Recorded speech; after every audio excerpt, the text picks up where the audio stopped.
Mesdames, Messieurs, bienvenue dans ce grand direct sur Mikuba Télévision. Au sommaire, une inhumation des 169 compatriotes victimes des pluies diluviennes du 12 et 13 décembre 2022. Ce mercredi, au cimetière de Nsele-Bambou à Kinshasa, les derniers hommages ont été rendus en présence de quelques membres du gouvernement central, des parlementaires de Kinshasa, des autorités provinciales et des représentants des familles éplorées.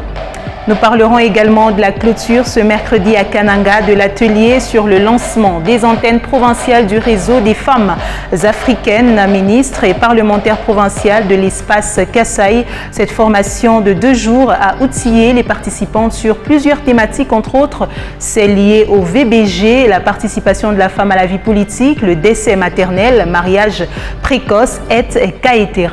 Nous parlerons également de la clôture de l'année académique et collation des grades académiques pour les lauréats ce 22 décembre à l'université de Kolwezi. C'est le ministre provincial de l'Intérieur qui a représenté la vice-gouverneure de province au site de Moussompo à cette cérémonie.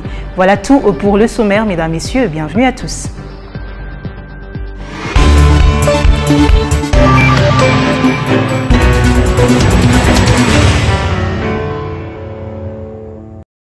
Construire une université moderne à Mbandaka, résoudre les problèmes d'eau potable et d'électricité, accélérer la mise en œuvre du projet de développement de 145 territoires. C'est le gros du message adressé par le chef de l'État à la population de la province de l'Équateur. Félix-Antoine Tshisekedi est arrivé sur place dans la soirée du mercredi 21 décembre 2022 pour présider la 9e conférence des gouverneurs.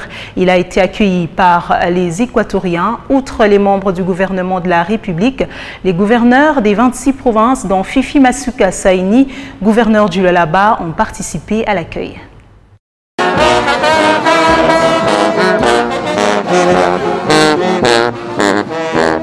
C'est dans la soirée de ce mercredi 21 décembre 2022 que le chef de l'État a foulé le sol de la province de l'Équateur par l'aéroport de Mbandaka. Félix-Antoine Tshisekedi Tshilombo s'est fait accompagner de la distinguée première dame Denise Nyakero Tshisekedi. Le couple présidentiel a eu droit à un accueil digne. Les Équatoriens, toutes catégories, étaient sur place pour l'honorer.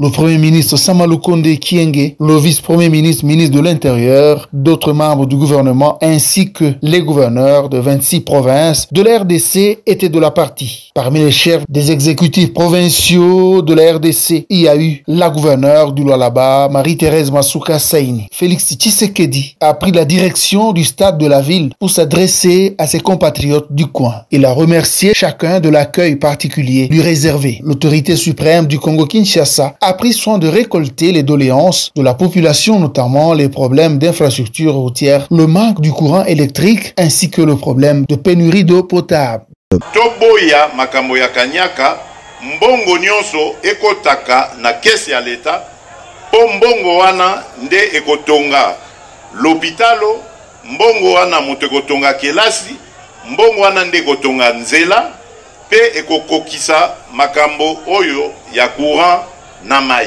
Il a promis de construire une université moderne à Mbandaka et de s'impliquer pour que son gouvernement apporte des solutions durables aux problèmes qui se posent, et cela dans le cadre du projet de développement de 145 territoires. Il a en outre invité les habitants à se faire enrôler massivement dès le samedi 24 décembre 2022, jour du lancement officiel de cette opération sur toute l'étendue du territoire national, en prévision des élections générales prévues l'année prochaine.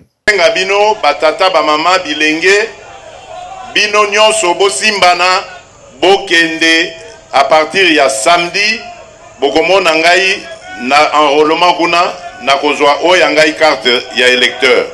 Tokani. C'est tard dans la soirée que Félix-Antoine Tshisekedi a terminé son adresse sous les ovations de la population. Le 5e président de la RDC va donner le coup d'envoi de la conférence des gouverneurs jeudi 22 décembre 2022.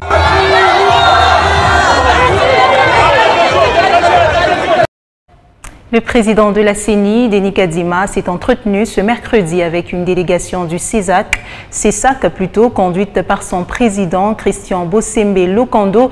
Les présidents de ces deux institutions, CESAC et CENI, se sont accordés d'harmoniser les stratégies pour l'encadrement des médias, des journalistes et des acteurs concernés par le processus électoral. Pour le rapporteur du CESAC, la presse est aujourd'hui diversifiée, vu aussi la multiplicité des canaux d'information au regard d'une présence accrue des journalistes, voire des acteurs sociaux. Il y a bien du travail à faire entre la CENI et le CESAC, de manière à les encadrer pour une meilleure information fiable du processus électoral en cours. Félix Matoudi.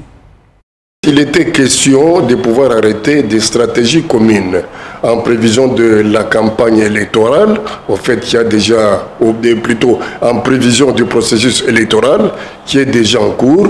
Il fallait que la CENI et le CESAC puissent tout simplement échanger sur les démarches futures qu'il faudrait mettre en place pour essayer d'assurer une bonne communication en direction de la population.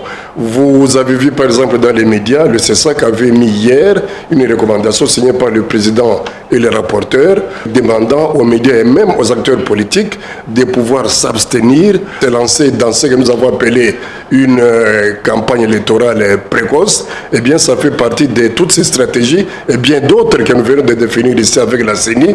Vous savez que la presse aujourd'hui est très diversifiée et vous savez tout ce qui se passe aujourd'hui avec une certaine catégorie de journalistes et même de certains acteurs politiques et sociaux. Eh bien, nous avons du travail, CENI et CESAC, de manière à ce que nous puissions essayer d'encadrer tout ce monde et donc la population de manière à pouvoir en fait avaler une information, si vous voulez, tout simplement qui est fiable. C'est dans ce cadre-là d'ailleurs que la CENI venait donc de mettre à notre disposition ici le code de bonne conduite des journalistes nationaux et internationaux pendant le processus électoral en République démocratique du Congo. Eh bien, c'est un document pour nous très intéressant et même très important pour pouvoir barrer la route à tous les dérapages, à tous les mauvais comportements qui de temps en temps surgissent en pareille période.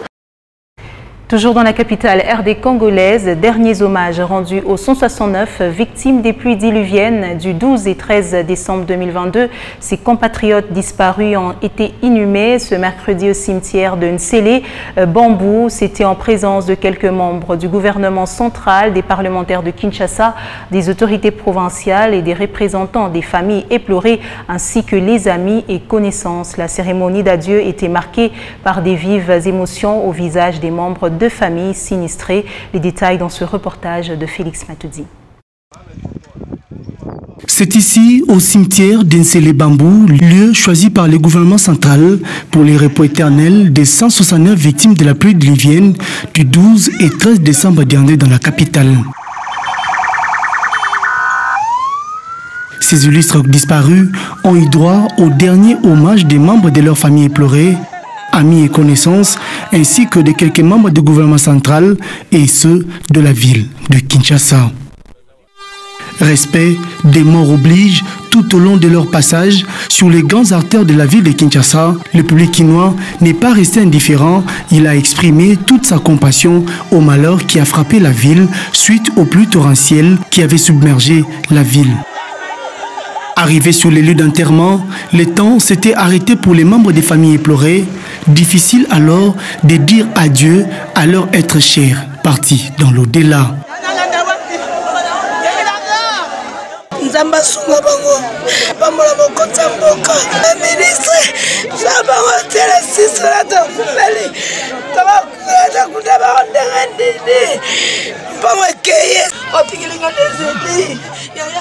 Dans cette profonde douleur, d'autres familles restent encore à la recherche des corps de leurs membres disparus, jusque-là non encore retrouvés par les services compétents.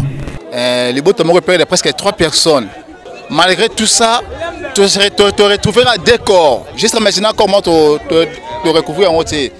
Avec des mots justes, Le ministre des Affaires sociales a démontré la détermination du gouvernement central et du chef de l'État d'honorer dignement la mémoire de ces 169 Congolais victimes des averses de la catastrophe naturelle à Kinshasa.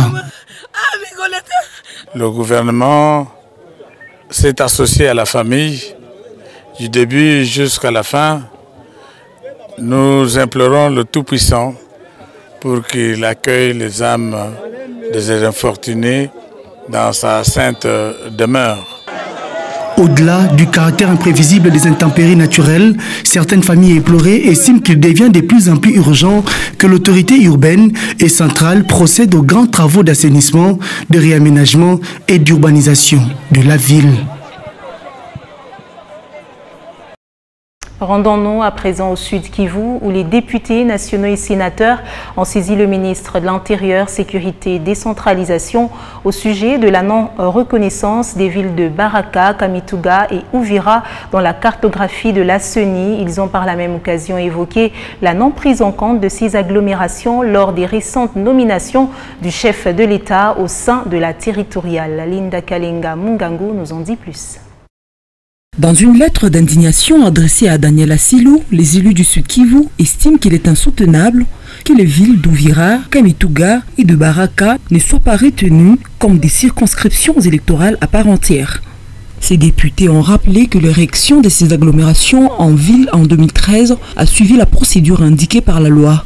Ils ont également demandé de transmettre au président de la CENI les éléments nécessaires pour lui permettre de revoir sa cartographie électorale pour ce qui concerne la province du Sud Kivu, apprend-on de Média Congo. Dans cette correspondance signée par 3 députés nationaux et un sénateur, notamment Claude Missari, Jean-Claude Kibala, Ambato Benyongolo et Mapenzi Maneno, il est indiqué également que depuis la publication de récentes ordonnances présidentielles nommant les maires et bourgmestres, les populations de ces villes précitées s'inquiètent de l'omission de leurs villes et communes. Selon ces élus, ces populations estiment que le gouvernement central a été injuste et ne leur accorde pas beaucoup de considération. Ils pensent que pour mieux permettre à ces villes et leurs communes de fonctionner dans la logique de la vision du chef de l'État, il serait souhaitable de compléter les ordonnances en nommant les nouvelles autorités dans les villes de Baraka, Kamituga, Chabunda et d'Uvira, ainsi que leurs communes respectives. Et au Nord Kivu, promulgation de la loi portant protection et promotion des droits des peuples autochtones, pygmées, les organisations de la société civile encadrant cette couche sociale appellent à la prise des mesures d'application par le gouvernement congolais, selon Vikar Batunzi, responsable de FDA PID, une structure de protection des pygmées. Ces mesures d'application devront être accompagnées par une grande campagne de vulgarisation à tous les niveaux. Patrick Sialoua nous en dit plus. Devant la presse jeudi à Goma, Vikar Batunzi, responsable de FDAPID, une organisation de la société civile, encadra les pygmées tout en se félicitant de la promulgation par le chef de l'État, Félix Antoine Tshisekedi, de la loi portant protection et promotion de peuples autochtones pygmées, plaide pour la mise en place des mesures d'application. Premièrement, il faut que le gouvernement diligente l'élaboration des mesures d'application. Les décrets, les arrêtés, ça doit être rédigé et rendu public. Après ça, on doit élaborer un plan de mise en œuvre.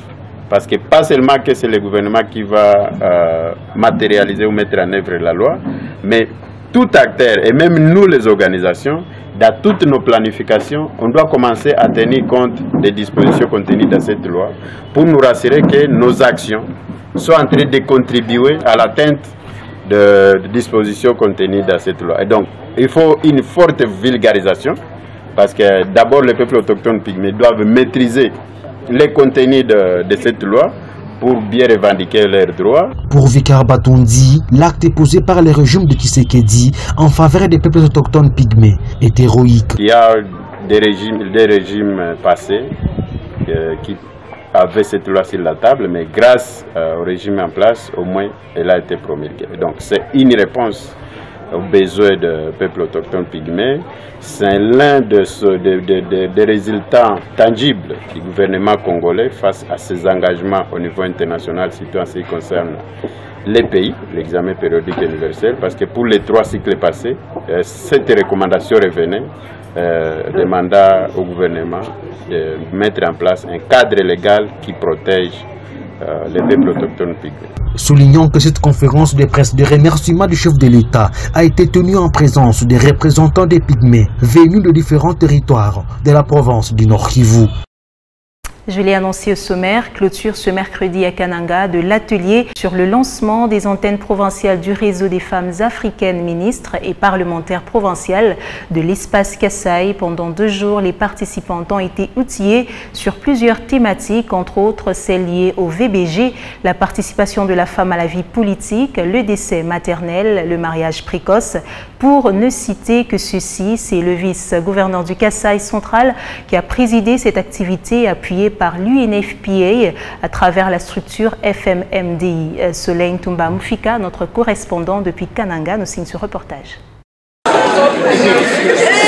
C'est sur un ton de satisfaction que se clôture cet atelier du lancement des antennes provinciales du réseau des femmes africaines, ministres et parlementaires section de la RDC pour l'espace Grand Kasaï, parrainé par l'UNFPA à travers la structure Femmes Main dans la Main. Pour le développement intégral, ces femmes, une fois regagné leur province, devront pérenniser ces matières, d'où la mise en place des comités provinciaux, tels que le dit Nathalie Kambala-Loussé, directrice pays de FMMDI. On a choisi 4 représentants. Nous avons une présidente, nous avons un rapporteur, nous avons une caissière et nous avons une chargée de suivi. Alors ces 4 personnes vont rentrer dans leurs différentes provinces et vont préparer un plan de travail. Nous allons récupérer le plan de travail et nous allons choisir la prochaine province où nous allons nous retrouver ensemble. Au-delà des activités dans chaque province, nous allons aussi mener de grandes activités pour le bien de la région du Grand Kasaï. Le vice-gouverneur du Kasaï central, Martin Makita Fouamba, qui a clôturé ses assises, reste convaincu qu'à travers cet atelier, ce fléau sera éradiqué. J'ai la conviction qu'ensemble, nous allons gagner la lutte pour la promotion des droits des femmes et des jeunes filles. Et notre société ne peut que s'apporter mieux, puisse tout bouger positivement lorsque les femmes leaders s'engagent. Les participantes, à leur tour, promettent de continuer la lutte dans leurs provinces respectives. Pauline Mbidi et Sylvie Mbouyi Ilunga sont respectivement du Kasaï et Kasaï oriental. On ne s'est pas limité là-bas, nous allons encore faire la sensibilisation pour le fistule obstétrical qui bat encore dans notre Kasaï, puisqu'il y a chaque année, on est en train d'enregistrer au moins 3 femmes fistuleuses qui sont réparées par l'accompagnement de l'UNFPA. Redonner aussi le même message à notre communauté avec notre partenaire financier par rapport au plaidoyer aux besoins de la province et puis prendre aussi langue avec d'autres ONG locales pour la sensibilisation dans le cadre de la prévention. Là-bas, le ministre provincial des infrastructures et travaux publics, Machata Kaimbe Célestin, était à l'Assemblée provinciale ce mercredi 21 décembre. Il était venu répondre à la question orale avec débat lui adressé par l'honorable Trésor Lutongo sur l'état des infrastructures routières du Lualaba. Plusieurs autres préoccupations liées à son secteur lui ont été posées par les élus du peuple. Il reviendra le lundi prochain pour y répondre. Suivez. Cette question orale avec débat a été ponctuée sur l'état des infrastructures routières dans la province du Lualaba. L'honorable Trésor Lutongo, qui en est l'auteur, voulait connaître à fond l'exécution des travaux de route initiés en province. Les routes nationales de dessert agricole et la voirie urbaine à Kolwezi, aussi d'autres infrastructures. Numéro 39, tronçon Lofupa, Muchacha, Mukurueshi. Mwenekula, Divuma, Mangoa, Dilolo et Dilolo Sandoa est impraticable.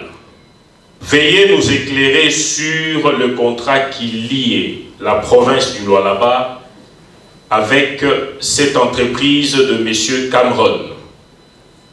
La province perçoit l'argent de péage sur la R139 de Kolwezi à Dilolo.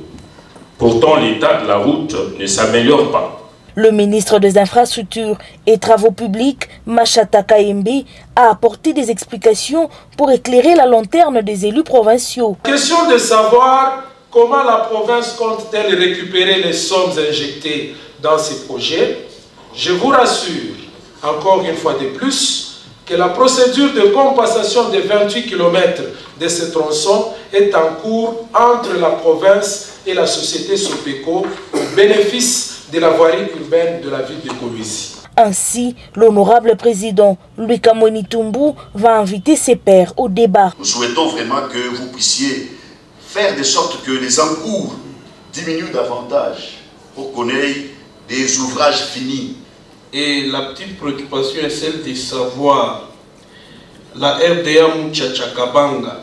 Est-ce que vous serez à mesure de la commencer en cette saison pluvieuse? Le ministre provincial Machata Kaembe a sollicité et obtenu un temps. Il reviendra le lundi 26 décembre prochain pour répondre aux questions qui lui ont été posées. C'est vrai, il y a eu beaucoup de questions qui nous ont été posées. Et ce sont des questions qui demandent quand même que nous puissions réfléchir pour avoir donné de bonnes réponses qui vont satisfaire nos honorables députés. Cet exercice parlementaire attend donc sa conclusion. Autre chose, la Confédération démocratique du travail a organisé depuis le 19 décembre 2022 une formation de ses délégués syndicaux de la province du Lualaba dans la salle de conférence de l'hôtel Colibri Inn à Kolwezi. Cet atelier de travail qui s'est clôturé ce 22 décembre avait pour thème combattre les menaces sur les droits syndicaux et promouvoir la paix et le dialogue social en milieu du travail. Reportage. Dans le but de mieux outiller les délégués syndicaux de la province du Lualaba, la Conférence démocratique du travail a réuni les représentants syndicaux des différentes entreprises de la place pour échanger sur comment combattre les menaces sur les droits syndicaux et promouvoir la paix et le dialogue social en milieu de travail. Galix Tondolo, expert formateur et confédéral de cette organisation des travailleurs, a entretenu les délégués syndicaux sur leurs droits et devoirs. Parce que tous les problèmes que vous aurez apportés devant l'employeur, ce sont des problèmes des travailleurs, tout au nom des travailleurs. Ce qui fait que dans les compétences, nous avons trois niveaux de compétences. Il y a la compétence territoriale, il y a la compétence personnelle et il y a la compétence matérielle. Venu de Kinshasa pour tenir cette séance de travail, la délégation avec à sa tête Galix Tondolo s'est dit satisfaite de la participation des représentants et espère que ces échanges apporteront un plus dans l'exercice des fonctions des délégués syndicaux. Nos espoirs, c'est être représentatif au sein des entreprises ici à Lualaba. C'est ça notre souhait. Et les syndicats se battent pour la défense des intérêts des travailleurs. Et nous les avons formés pour qu'à leur tour puissent gagner les élections qui seront en cours et que la CDG soit vraiment représentative sur toutes les années de la RDC. Le représentant des délégués syndicaux du Lualaba a ensuite remercié les initiateurs de cette formation et a formulé le vœu de participer à ce genre de séances de travail beaucoup plus souvent. Nous remercions notre partenaire Olof et ensuite la délégation qui est venue de Kin avec les camarades Roger pour la formation. Nous savons que nous envoyons de la matière, certes, mais ça ne va pas rester lettre morte. En tout cas, nous souhaitons que l'année prochaine, vous serez aussi parmi nous, encore pour une formation, parce qu'au syndicat, on apprend tous les jours. La formation s'est clôturée par une remise des brevets à tous les participants présents. Les responsables de la Sino-Congolaise des mines ont fait du porte-à-porte aux maisons de leurs employés congolais pour présenter les vœux de fin d'année à ces derniers. Les dirigeants de la SICOMINE ont remis quelques vivres pour permettre à leurs collaborateurs congolais de bien passer les festivités de Noël et du Nouvel An en famille. Teddy Dizamba et John Mema pour les détails. Comme à l'accoutumée à l'approche des fêtes de fin d'année, les responsables de SICOMINE SA se sont rendus au domicile de quelques-uns de leurs employés congolais pour leur présenter les vœux pour la nouvelle année qui pointe à l'horizon. Le directeur général administratif, le directeur des finances, le directeur des ressources humaines, son adjoint et son assistante se sont tour à tour rendus à la cité Kapata, au quartier Motoshi, à la cité Jekamin Wilou, pour rencontrer leurs collaborateurs congolais à leur domicile et leur remettre quelques vivres.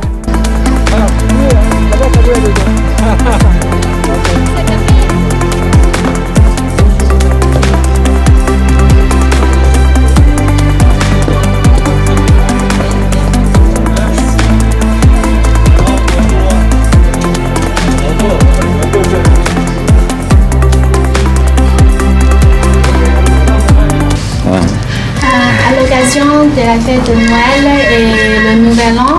Alors nous venons ici à l'égation de la Sigomine et aussi du DG pour vous visiter.